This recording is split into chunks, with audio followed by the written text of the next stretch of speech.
नमस्कार, आपने देखना शुरू कर दिया है सबकी खबर और मैं हूं आपके साथ आयुष शुक्ला। मध्य प्रदेश में इन दिनों सरकारी भर्तियों को लेकर एक बड़ा सवाल खड़ा हो रहा है। क्या सिस्टम में फर्जीवाड़ा गहराई तक अपनी जड़ें जमा चुका है? ताजा मामला भोपाल और ग्वालियर नगर निगम की उस भर्ती से जुड़ा हुआ है जिसमें सहायक अतिक्रमण निरोधक अधिकारी जैसे महत्वपूर्ण पदों पर नियुक्तियों को लेकर गंभीर अनियमितताओं के आरोप लगे हैं।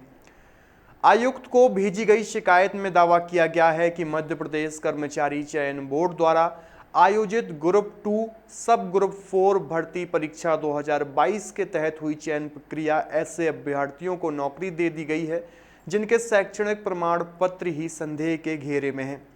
आरोप है कि दस्तावेज सत्यापन के दौरान उन डिग्रियों को भी वैध मान लिया गया है जो कथित तौर पर ऐसे संस्थानों से जारी की गई जिन्हें विश्वविद्यालय अनुदान आयोग यानी यूजीसी और अखिल भारतीय तकनीकी शिक्षा परिषद यानी एआईसीटीई की मान्यता प्राप्त ही नहीं है।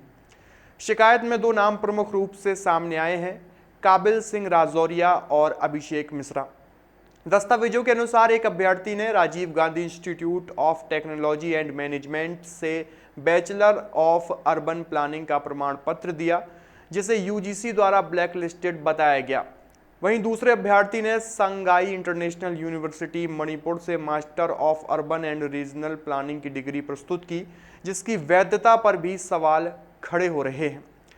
यहाँ सबसे बड़ा सवाल यही है कि जब नियम स्पष्ट हैं कि मान्यता प्राप्त संस्थान से ही डिग्री अनिवार्य है तो फिर ऐसे प्रमाण पत्र दस्तावेज सत्यापन में पास कैसे हो गए?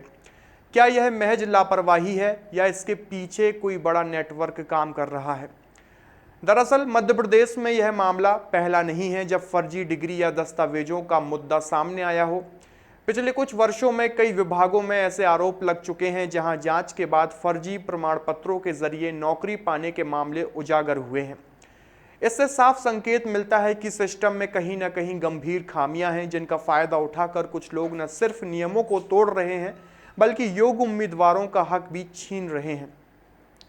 शिकायतकर्ता ने इसे सीधे सीधे भर्ती नियमों का उल्लंघन बताते हुए कहा है कि जिस पद के लिए मान्यता प्राप्त टाउन प्लानिंग डिग्री जरूरी थी वहां संदिग्ध और कथित फर्जी प्रमाण पत्रों को स्वीकार करना पूरे चयन प्रक्रिया की निष्पक्षता पर सवाल खड़ा करता है।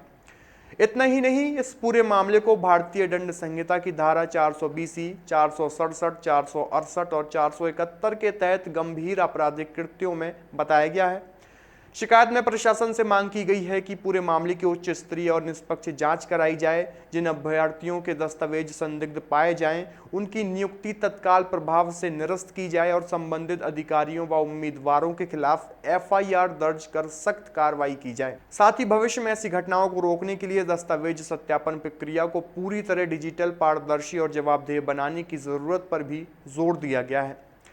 यह मुद्दा केवल दो नियुक्तियों का नहीं है बल्कि पूरे सिस्टम की विश्वसनीयता का है। जब सरकारी नौकरियों में ही फर्जीवाड़े के आरोप लगने शुरू हो जाएंगे तो युवाओं का भरोसा टूटना तय है।